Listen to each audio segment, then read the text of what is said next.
다시 한번 우리 함께 예배하는 모든 성도님 여러분, 성도 여러분들을 주님의 이름으로 환영하고 축복합니다. 이제 한 달 만에 이 자리에서 여러분과 예배하는 것 같습니다. 그리고 또 오늘이 오랜만에 이렇게 온라인으로 예배를 함과 동시에 오랜 락다운 끝에 소망하는 바로는 오늘이 마지막으로 드려지는 이런 소규모 온라인 예배가 되길 바랍니다. 가능하신 분들은 함께 이렇게 격려하면서 그동안 수고하셨다고 채팅창에 치셔도 되고요. 여러분들 함께 우리 수고하셨습니다. 우리 격려했으면 좋겠습니다. 수고하셨습니다. 우리 온라인 예배팀, 우리 목사님, 전도사님 정말 수고 많으셨습니다. 그리고 여러분들의 각자의 처소에서 예배의 자리를 지킨다라는 것 자체가 엄청난 노력이 있었을 것이고 결단이 있었을 것입니다. 지난 시간들을 통해서 우리의 가정이 또 우리의 처소가 예배의 자리로 만들어졌음을 고백했으면 좋겠습니다. 이전에는 우리가 교회에서만 예배드렸고 때로는 가정에서 예배하는 생활이 힘들었다면 이 락다운이라는 시간을 통해서 우리가 집에서도 예배할 수 있고 우리의 집 또한 예배의 처소였음을 기억하고 락다운이 끝난 다음에도 계속 우리의 가정에서 우리가 살고 있는 집 안에서 예배와 기도가 끊임없이 이어지기를 소망합니다. 우리는 지금 요동치는 세상 굳건한 하나님 나라라는 주제를 가지고 사무엘상 말씀을 보고 있습니다. 그리고 지난주 우리는 하나님의 등불은 아직 꺼지지 않았다라는 제목으로 암흑과도 같이 보였던 엘리의 때에 하나님은 아직도 일하시고 하나님의 사람 사무엘을 부르시고 또 그 하나님의 말씀에 순종하는 그 장면을 보았습니다. 오늘 말씀에서 여러분들이 계속 머릿속에 기억하셔야 하는 부분은 하나님의 등불은 아직 꺼지지 않았다라는 것입니다. 오늘 저는 말씀의 제목을 착각의 늪이라고 지었습니다. 이미 알고 계신 분들도 계실 겁니다. 혹시 알아요? 네, 여기 몇 년생이시죠? 네, 98년생인 언하자매는 이 착각의 늪을 모른다고 합니다. 제 나이를 기준으로 2000년대 초반에 살았던 분들은 많이 익숙한 가요의 제목일 것입니다. 2002년 그 당시 MC로 맹활약을 했던 박경림과 박수홍 씨 두 분이 만든 좀 이렇게 특별한 가요였습니다.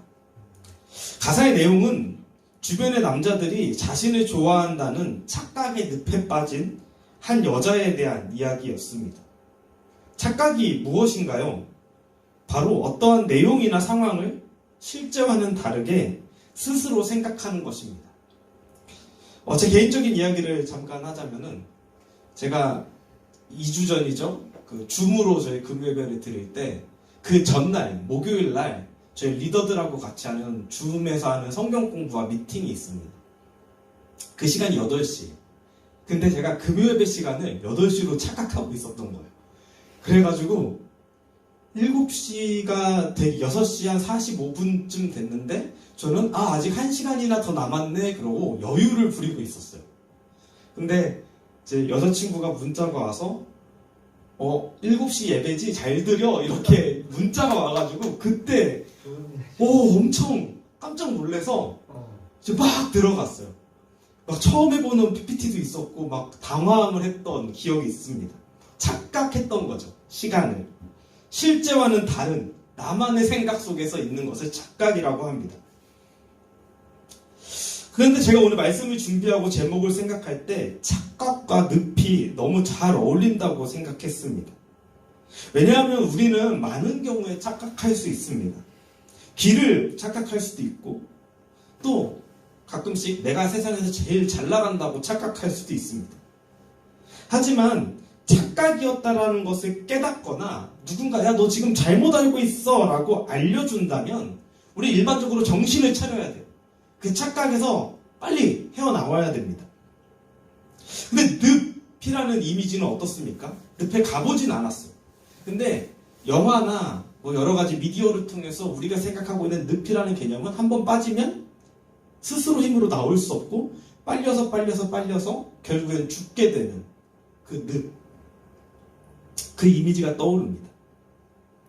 오늘 우리가 읽은 본문은 이 착각의 늪에 빠진 이스라엘 백성과 엘리의 집안을 적나라하게 보여주고 있습니다. 오늘 이야기의 시작은 블레셋과 이스라엘의 전쟁 이야기로 시작합니다. 이 사무엘서 기자는 이스라엘과 블레셋이 언제 그리고 왜 전쟁을 했는지에 대해서는 이야기하지 않습니다. 하나님이 사무엘을 부르신 이야기 바로 다음에 장면이 전환되며 블레셋과의 전쟁 이야기가 나옵니다. 근데 우리 이 사무엘상 이전에 여호수아서와 사사기가 있죠. 여호수아서와 사사기를 보면 이스라엘의 전쟁은 크게 두 가지로 나뉩니다. 첫 번째는 여호수아서에 대부분 나타나는 전쟁인 하나님이 명령하셔서 하는 정복전쟁이 있었고요. 또 두 번째는 이스라엘이 하나님 앞에 범죄했을 때 하나님이 주변국들을 사용하셔서 이스라엘을 침략하게 하는, 이스라엘을 벌하시는 전쟁이 있습니다. 그리고 그 전쟁들 안에서도 하나님의 말씀을 듣고 그 말씀대로 행하면 이스라엘은 승리했고요. 하나님의 말씀을 듣지 않고 전쟁을 하게 되면 패배하는 하나님 백성의 전쟁 원리도 이스라엘의 역사 속에 있었습니다. 오늘 본문 1절과 2절은요, 전쟁의 발발과 이스라엘의 패배에 대한 내용이 나옵니다. 이스라엘이 전쟁에서 패했습니다. 졌어요. 그럼 그 이유는 두 가지 중 하나이거나 아니면 둘 다일 거예요. 하나는 하나님의 징계로서 이스라엘이 무언가 잘못했기 때문에 하나님의 징계로서의 전쟁의 패배였을 수도 있고요. 또 하나는 이스라엘이 하나님의 전쟁을 나갈 때 하나님의 말씀을 듣지 않고 전쟁에 나갔던 하나이거나 아니면 이 둘 다였을 수도 있습니다. 전쟁에서 패한 이스라엘은 여호수아서나 사사기를 보게 되면요, 어떠한 반응을 했냐면 바로 하나님께 부르짖었습니다. 제가 오늘 본문을 살펴보진 않겠지만 아이성 전투 패배 후 여호수아는요 어떻게 했습니까? 아이성 전투요, 하나님께 묻지 않고 전쟁에 나갔다가 처참하게 패배합니다. 그 후에 여호수아는요 하나님 앞에 옷을 찢고 머리에 티끌을 뒤집어 쓰고 하나님께 묻습니다. 그리고 다시 한번 하나님의 말씀을 듣고 전쟁에 참여하게 되죠. 사사기 초반부에 이스라엘의 범죄로 하나님이 주변 국가들을 들어서 이스라엘을 치실 때 이스라엘은 어떻게 했습니까? 이스라엘이 하나님 없이 살았어요. 우상을 섬겼어요. 그래서 하나님이 벌을 하시려고 주변의 국가, 처음 나오는 사사 이야기를 보면요, 구산리사다임을 들어서 이스라엘을 칩니다. 그때 이스라엘은 어떻게 합니까? 하나님의 벌하시는 그 침략 전쟁 속에 부르짖습니다. 하나님이 이스라엘의 부르짖음을 들으시고 사사를 세우셔서 이스라엘을 다시 전쟁에서 승리하게 하시고 구원하시는 장면이 나옵니다. 그렇다면 오늘 첫 번째 전쟁에서 패배한 이스라엘이 해야 할 것은 무엇인가요? 바로 하나님 앞에 부르짖고 물어야 되는 것이었어요. 하나님, 우리를 살려주십시오. 하나님, 우리가 왜 졌습니까? 라고 물어야 되는 것이었습니다. 근데 하지만 이스라엘의 행동은 전혀 다른 방향으로 갑니다. 우리 한번 3절 4절 한번 읽어볼까요? 이스라엘의 패전병들이 진으로 돌아왔을 때 장로들이 말하였다. 주님께서 오늘 우리가 블레셋 사람에게 지도록 하신 까닭이 무엇이겠느냐? 실로에 가서 주님의 언약궤를 우리에게로 모셔다가 우리 한가운데 있게 하여 우리를 원수의 손에서 구하여 주시도록 하자. 그래서 이스라엘 백성이 실로로 사람들을 보냈다. 그들이 거기 그룹들 사이에 앉아 계시는 만군의 주님의 언약궤를 메고 왔다. 하나님의 언약궤를 가져올 때에 엘리의 두 아들 홈리와 비누아스도 함께 왔다. 장로들이요, 하나님이 우리를 블레셋 사람에게 지도록 하신 까닭이 무엇이냐라고 반문을 합니다. 그러면 엎드려서 하나님께 물어서, 하나님, 우리가 왜 졌습니까? 물었어야 되는데 스스로 판단하고 스스로 결정한 내용이 무엇이었어요? 언약궤가 없어서. 언약궤가 없어서 그래. 언약궤가 없었기 때문에 주님이 우리와 함께하지 않으셨어라는 자신들의 결론을 내립니다. 착각했던 거죠. 심지어 제사장이라고 하는 엘리의 두 아들이 그 법궤를 이동시키는데 함께합니다. 말렸어야 되는, 이게 아니야! 라고 정확하게 봤어야 되는 제사장조차 그 착각 속에 함께 움직입니다. 언약궤, 법궤는 무엇인가요? 그것은 하나님께서 명령하여 하나님이 상징적으로 만들라고 하신 도구입니다. 아주 성물이죠. 지성소 안에 있죠. 그 언약궤 안에는 언약의 돌판, 즉 말씀, 하나님의 뜻과 의지가 들어 있습니다. 하지만 하나님이 없는 법궤는 그냥 조각상일 뿐입니다. 그러나 이스라엘 백성들은 하나님은 없고, 그들의 삶 안에는 하나님은 없고 법궤만 남아있고, 그 법궤를 마치 우상처럼 만들고 그것을 이용하고 있습니다. 이스라엘 백성 스스로가 하나님과 전혀 상관없는 살고 있다가 자신들이 필요할 때 꺼내 쓰는 부적과 같이 하나님을 여기고 있는 것입니다. 법궤를 만드신 하나님이 아니라 법궤 자체가 그들의 신이고 그들의 우상이 된 것입니다. 법궤에 힘이 있다고, 법궤가 함께하면 승리할 수 있다고 착각한 이스라엘 백성의 결과는 어떠합니까? 처참하게 패배하죠. 첫 번째 전쟁에서 4,000명 죽었습니다. 4,000명도 엄청 많이 죽은 거죠. 두 번째 전쟁에서 몇 명이 죽어요? 3만 명이 죽습니다. 그들이 생각하는 하나님이 함께 하신 건데 아니죠. 착각한 거죠.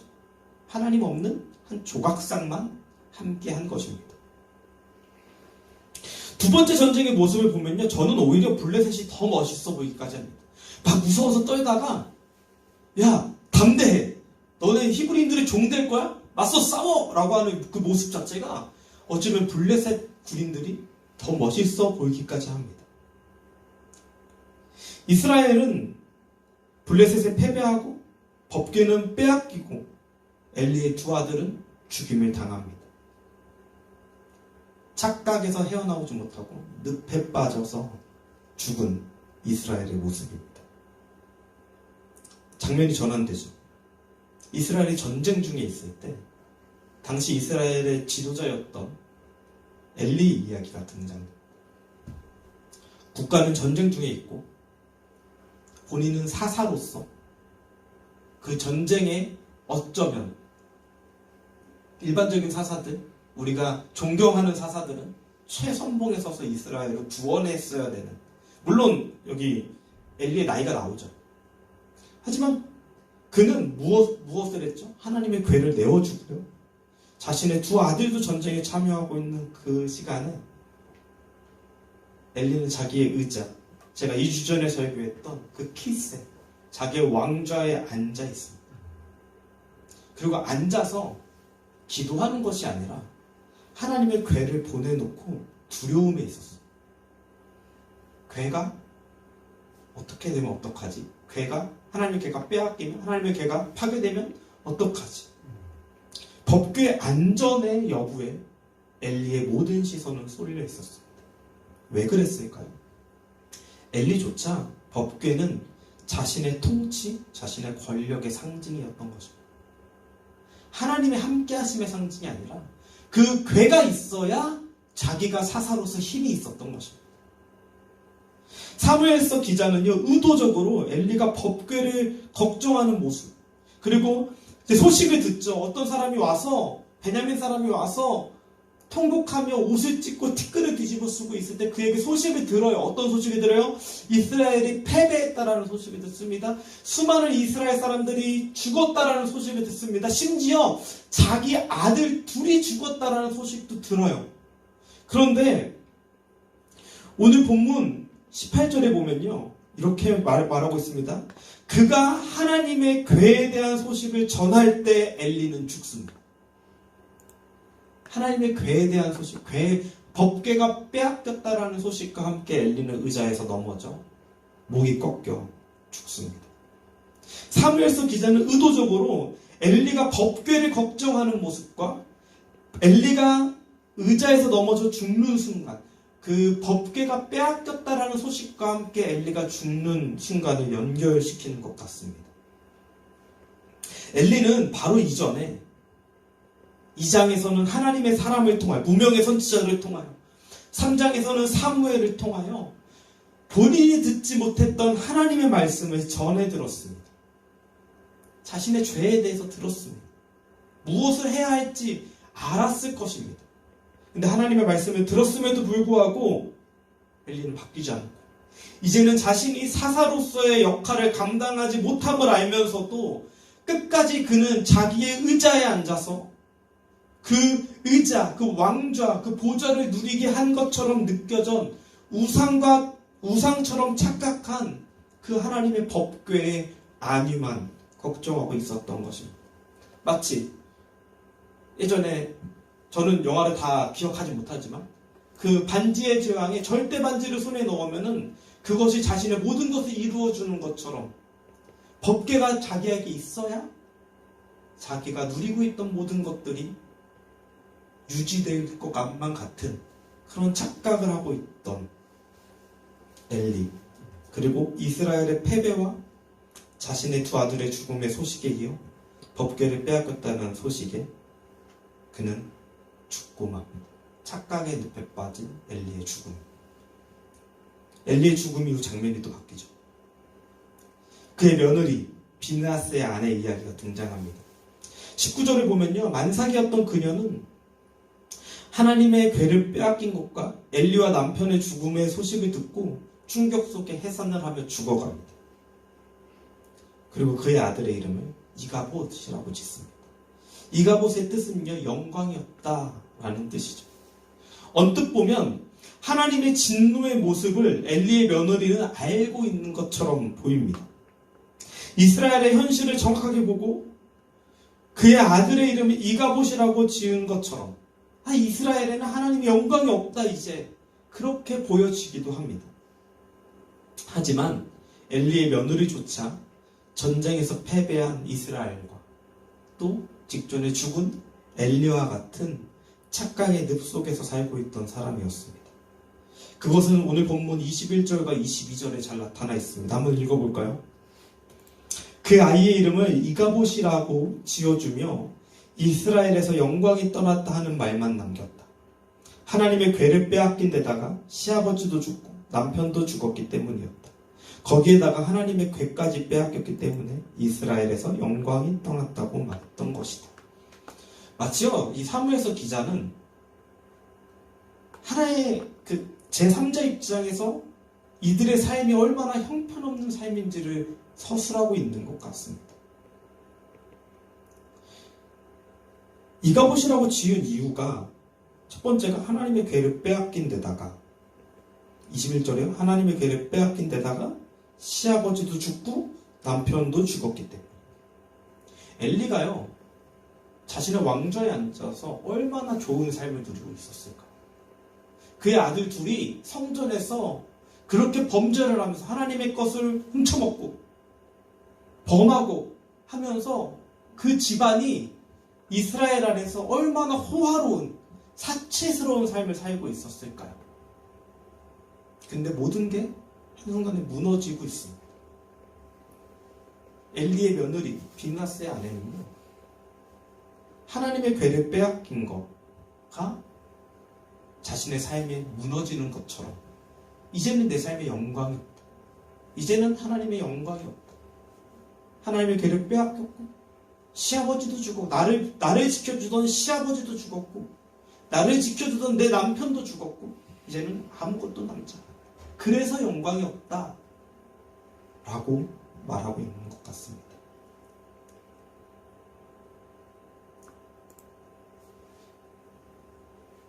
그녀는 이스라엘의 영광이 떠난 이유를 계속해서 하나님의 궤를 빼앗겼기 때문이라고 말합니다. 하나님의 영광이 이스라엘을 떠났을까요? 제가 설교 초반에도 말씀드렸지만 우리는 지난주 3장에서 하나님은 여전히 하나님의 사람에게 찾아오시는 장면을 보았습니다. 하나님의 등불은 아직 꺼지지 않았다라는 상징적인 모습도 보았습니다. 하나님의 영광은 여전히 이스라엘과 또 하나님을 나의 하나님으로 여기는 사람에게 머물고 계십니다. 하나님은 사무엘이 찾아오셨잖아요. 무명의 선지자가 있었잖아요. 하나님의 영광은 계속 있었습니다. 근데 스스로 하나님의 영광이 없다라고 말하는 그 집안의 모습. 이스라엘 장로들과 엘리 그리고 그의 며느리는 하나님을 잘못 알고 있었고 그 착각의 늪에 빠져서 결국에 모두가 죽고 말았습니다. 오늘 함께 예배하는 저와 여러분은 어떠하신가요? 우리의 신앙생활 속에서도 하나님에 대하여, 예수님에 대하여 수많은 착각을 하고 살 때가 많이 있습니다. 제가 예전에 기도회 때 한번 짧게 나누었던 기억이 있습니다. 예수님에 대한 오해에 관한 것이었습니다. 3가지인데요. 짧게 다시 한번 말씀을 드리면, 첫 번째, 우리가 예수님을 착각하는 것 중에 하나가, 오해하는 것 중에 하나가 예수님을 산타클로스처럼 생각하는 거예요. 온 세상 어린이들이 크리스마스에 기다리는 그 한 사람, 바로 산타 할아버지죠. 생각해보면 아이들은 산타 할아버지를 기다리지 않아요. 뭘 기다려요? 산타 할아버지가 주는 선물을 기다려요. 그걸 어디서 발견할 수 있습니까? 어린이집에서, 유치원에서 산타 할아버지 분장을 한 선생님이 나타나면 애들은 다 울어요. 그렇게 기다리는 산타 할아버지가 눈앞에 있는데 산타 할아버지가 울어요. 근데 선물 주면 울면서 받아가요. 그 선물 좋아하는 것입니다. 우리 예수님도 이렇게 생각하는 것입니다. 우리는 예수님을 기다린다고 말하지만 예수님 자체를 기다리는 것이 아니라 예수님으로부터 나오는 어떠한 내 삶에 유익한 것, 내가 원하는 어떠한 것을 바라는, 그 누구도 산타 할아버지와 1년 365일 살고 싶다라는 생각을 하지 않을 것입니다. 예수님과 함께 살고 싶다라는 생각을 하지 않아요. 예수님이 주시는 구원, 좋아. 예수님이 주시는 내 삶에 좋은 것, 그거 기다리면서 오해하면서 착각하면서 내가 예수님 잘 믿고 있구나. 예수님에 대한 오해. 또 2번째는요, 예수님을 보험처럼 생각하는 거예요. 우리의 삶 속의 보험은요, 우리의 삶을 너무나 든든하게 해주죠. 우리가 언제 어떠한 어려움에 처할지 모르기 때문에 의료보험, 엑스트라 보험, 자동차 보험, 집보험, 많은 보험들을 있고 필요에 따라서 그 보험에 가입을 합니다. 그리고 우리는 매주 또는 매달, 매년 보험회사의 소정의 금액을 정기적으로 꾸준하게 납부하죠. 왜 납부합니까? 내가 그렇게 꾸준하게 납부했다면 내 삶에 언젠가 어려움이 생겼을 때, 사고나 내 힘으로 해결하기 힘든 게 생겼을 때 보험회사를 전화를 하는 거죠. 야, 내가 들어놓은 보험에서 혜택 좀 볼게 라고 하는 거죠. 예수님 또한 그렇게 생각할 때가 있습니다. 내가 신앙생활 열심히 하고 헌금생활 열심히 하는 것은 내가 보험 들어놓은 내 삶에 언젠가 어려움이 있을 때 내가 예수님 이용해 먹으려고 하는, 도움이 필요할 때 예수님 끌어다 쓰려고 하는, 마치 오늘 본문의 이스라엘 백성들처럼 자신들이 필요할 때 끌어다 쓰는 법궤처럼 우리는 주님을 오해하고 있지 않습니까? 3번째 오해는요, 예수님이 비행기의 낙하산과 같은 존재를 여기는 것입니다. 비행기의 낙하산은 필수적인 요소예요. 없으면 안 되죠. 그런데 우리는 그 낙하산을 사용할 일이 없기를 바랍니다. 낙하산은 언제 사용되어져야 되는 거죠? 비행기에서? 비행기가 사고 당했을 때 나를 구해주는 유일한 수단. 우리는 사고가 나긴, 낙하산을 사용할 일이 없기를 바랍니다. 비행기 타면서 여러분, 내가 이 낙하산 언제 한번 타보나 이러신 분 계십니까? 아무도 안 계실 거예요. 하다못해 산소 마스크만 떨어져도 깜짝깜짝 놀랍니다. 잘못해서 뚝 떨어져도 무슨 일일까 하지 않습니까? 예수님을 비행기의 낙하산과 같이 여기는 것도 이와 같습니다. 우리의 삶에 예수님은 필수적이라고 생각해요. 그래서 교회도 다니고 봉사도 하고 신앙생활도 열심히 합니다. 하지만 내 삶에 예수님이 등장하지 않으셨으면 좋겠어요. 내 삶에 예수님은 존재는 하시되 등장은 하지 않으셔야 돼요. 내 삶을 사는 게 더 중요한 것입니다. 이런 것들 이외에도 우리는 예수님 하나님에 대하여서 수많은 착각 속에 살고 있을 때가 많이 있습니다. 우리의 연약함으로 인하여 착각할 수 있습니다. 그런데 여러분, 착각하는 것으로 끝나야 됩니다. 그 늪에 빠지면 오늘 본문의 이스라엘과 엘리 그의 며느리와 같이 그 늪 속에서 죽고 말 것입니다. 하나님을 이용하지 않기를 소망합니다. 하나님을 다른 신들과 동급으로 만들지 않기를 바랍니다. 오늘 본문에서 이스라엘이 왜 하나님을 그렇게 여겼을까요?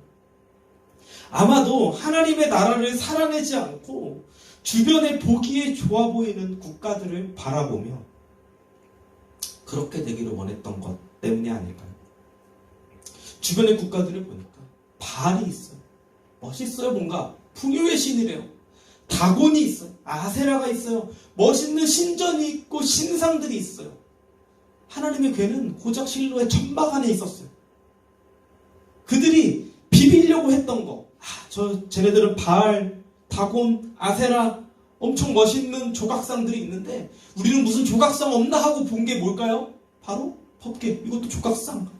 천사도 멋지게 조각되어 있고 우리도 있네. 우리도 이 신과 함께 나가서 싸우면 이기겠네.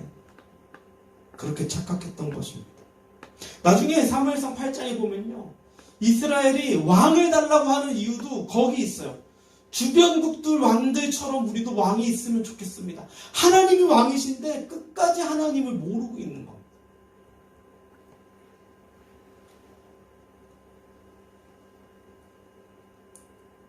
그래서 이스라엘은 하나님을 형상화하는데 법궤를 사용했고, 엘리와 그의 며느리는 자신의 삶을 왕처럼 누리는데 하나님의 법궤를 사용했던 것입니다. 우리가 예수님에 대하여, 신앙에 대하여 착각하는 것의 시작은 하나님을 온전히 바라보지 못하고 세상을 더 좋아하는 데 있습니다. 요동치는 세상이 더 좋아 보이는 것입니다. 그 안에서 멋지게 살아보고자 하나님을 이용하게 되는 것입니다. 그리고 그 착각의 늪 속에서 헤어나오지 못하고 내 삶이 무너질 때 하는 말이 고작 네가 하나님이 나를 떠났다. 하나님이 우리 집안을 떠났다. 하나님이 우리 나라를 떠났다. 라고 하는 것입니다. 하나님의 등불은 여전히 켜져 있었습니다.